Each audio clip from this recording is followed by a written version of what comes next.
চট্টগ্রামের লোহাগাড়াই সড়ক দুর্ঘটনায় ১০ জন নিহত হওয়ার ঘটনায় যে ৩ জন বেঁচে যায় তার একজন আরাধ্য। চট্টগ্রাম মেডিকেলে আইসিইউতে সংকটাপন্ন ৬ বছরের এই শিশুটি। চিকিৎসকদের মতে মাথায় আঘাত রয়েছে শিশুটির, তার দুপায়ের হাড়ও ভেঙে গেছে। দুর্ঘটনার ট্রমা কাটেনি এখনো।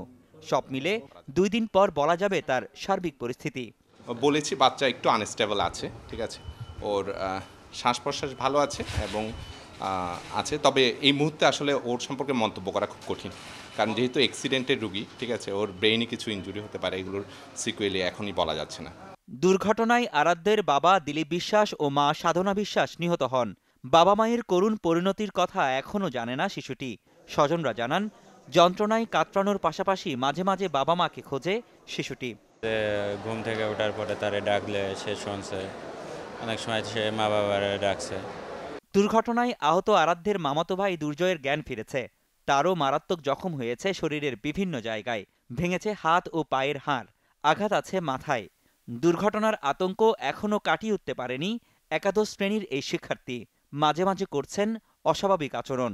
হ্যাঁ, আমাদের চিনতে পারছে যে, সবারই চিনতে পারছে যে, কিন্তু ওই মানে এখন মাথায় একটু চাপ লাগার কারণে মানে এই একটা সমস্যা হচ্ছে। এখন সরকার যদি আমাদের একটু হেল্প করে, আর একটু ঢাকাতে বা আরও উন্নত চিকিৎসা যদি আমরা একটু পাই, তাহলে আমাদের অনেক হেল্প হয়। আর যেহেতু বংশের প্রদীপ একটাই আছে, আর ছেলে, একটু উন্নত মানের চিকিৎসা হইলে বেটার হয়।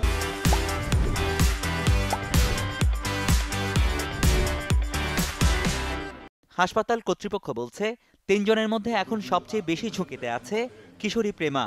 এখনও জ্ঞান ফিরেনি তার, ভর্তি আছে আইসিইউতে।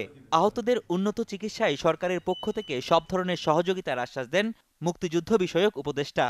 চিকিৎসা আরও উন্নত চিকিৎসার জন্য যদি বাইরে প্রেরণ করতে হয়, কিছু করতে হয়, তাও সরকারের পক্ষ থেকে আমরা উদ্যোগ নেব এবং ডাক্তারদের পরামর্শ মতেই নেব।